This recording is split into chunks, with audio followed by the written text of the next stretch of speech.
Listen, how's your new year coming out so far?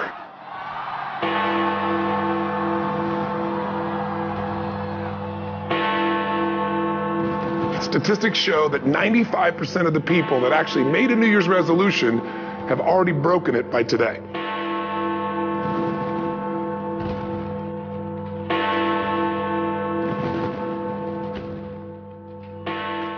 I mean, think about it. Most people don't even make a resolution anymore. Why? Because they've made them from years and years and years, and they know they're not going to follow through. So after a while, who wants to disappoint yourself? Who wants to be upset with yourself? Why even bother to set a new standard for this year? You know it's going to be the same as last year.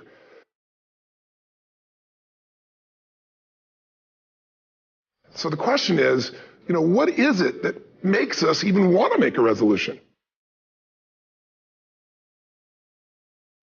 It goes beyond tradition. It's something inside of us that makes us want to make things better. And I think part of it is the calendar gives us this idea that we can have a fresh start, that we can start from fresh and have this great victory. Let's use the calendar to serve you today. Let's just see, what does it really take to make this thing happen? Because there's no denying that inside of you, the only thing that's going to make you happy in the year ahead and the decades ahead is going to be having you have an experience where on a regular basis, you feel like your life is making progress. So the secret to real happiness is progress. Progress equals happiness. And if we can make progress on a regular basis, we feel alive. And that's why at the beginning of the year, we get this thing like, okay, I can have this fresh start. I could really do what my soul desires. I could expand. I could grow. I could improve. I could change. Or maybe better than change, I could progress. So if you want to make real progress, then you really got to look at your life in a different way. You got to say, I got to take control of this process and not just hope it's going to work out like people do who make a resolution. Because really, isn't that what they're really doing at the beginning of the year? They're saying, well, here's my resolutions for the year, and they really basically tell you their wishes. It's their wish list. It's what they hope it all comes together. And then they call it a resolution, but they don't know what a resolution is. When you resolve something, to have a resolution is to resolve it. When you've resolved, this is how it's going to be. That's when you cut off any possibility except the thing you've committed to. You're going to find a way to make things work. And most people, they're stating what they hope will come together, and if it doesn't happen, then they're disappointed, but they're not too disappointed because they're not too vested. What does it take to successfully create a lasting change in your life? To not only have a New Year's resolution you follow through on, but really have a lasting change. The first step for lasting change is very much like making a New Year's resolution. Fundamentally, it's the same. The first step is you got to have a vision for what it is you really, truly want.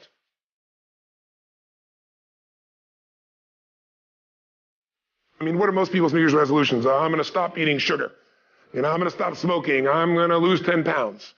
The problem with that is it's not very inspiring for most people. It's not telling you what you're going to get. It's only what you're not going to do. And it's kind of hard to have you move forward with that.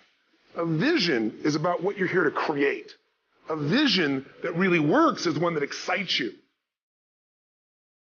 If you say, well, my resolution, my goal, my outcome for this month, this week, this year is to lose X number of pounds, that's okay, but it's not very compelling.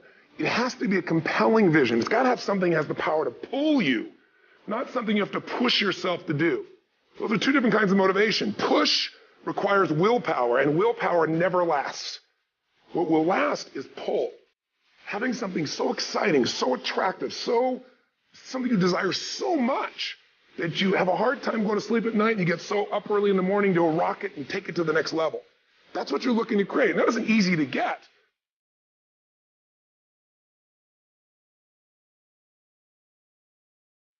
And the bottom line of our follow-through comes down to our emotional intensity.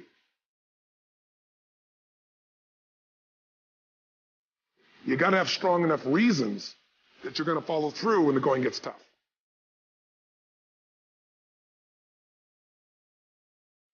They don't have strong enough reasons to push themselves through what's going to be necessary to get that dream, to get that goal, when the inevitable challenges come up, when you're starving, hungry, and you're trying to go on a diet, right? When you got no time and you're stressed out and you haven't worked out still, and that's what you're supposed to do.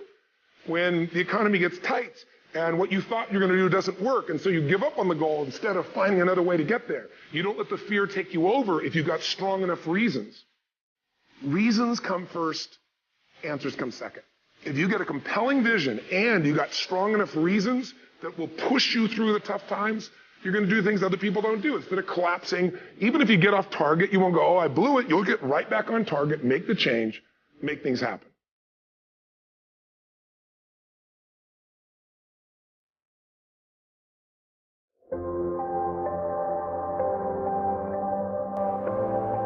When you really get clear and it's compelling, and you're reviewing it every day, you've got strong reasons, and you're reviewing it every day and you're feeling it, the brain becomes incredibly acute at noticing anything to get you to move forward.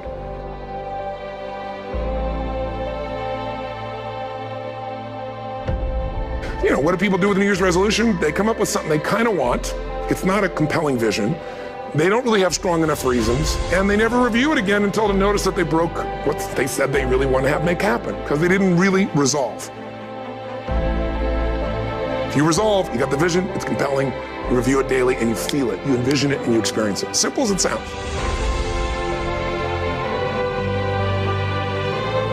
Now, ultimately, what is this really about? Ultimately, if you're going to have lasting change in anything, you're really talking about just raising your standards. Raise your standards. And what does that mean? Corny as it sounds. Raise your standards. Oh, thank you for the breakthrough thought, Tony. Lasting change is different than a goal. You don't always get your goals, but you always get your standards.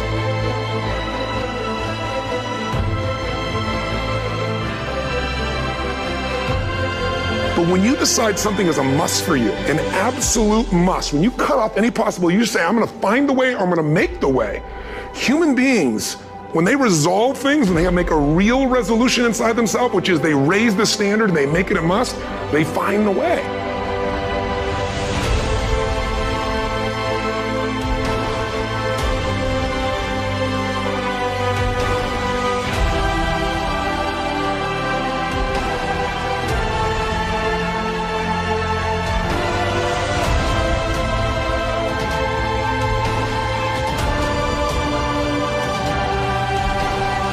If you said to me, well, I'm really going to work hard to stop smoking, but, you know, I've been a smoker my whole life, and I am a smoker. I know your days are numbered. You're going to be back smoking cigarettes again, because we all act consistent with who we believe we are. I tell people the strongest force in the whole human personality is this need to stay consistent with how we define ourselves.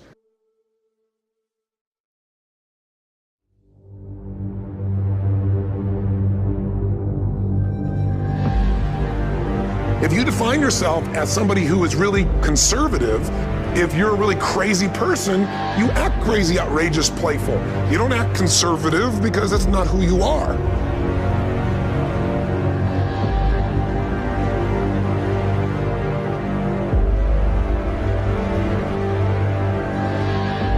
Very often people say, well, I can't do that. I'm not that kind of person. And I always say to people, really, when did you define yourself? I mean, very often we made decisions in our youth or very young about what to believe, about what we were capable of, about who we are as a person, and that becomes the glass ceiling, if you will, that controls us. Willpower doesn't last, but rituals can last a lifetime. I bet you have some rituals in your life right now you've been doing for years, even though some of them don't serve you. Once you lock in on that identity, your brain finds a way to keep you there. I'm just saying, wake yourself up. You want a new year and a new life. You don't need to start on January 1st. Start today. Start with this little video.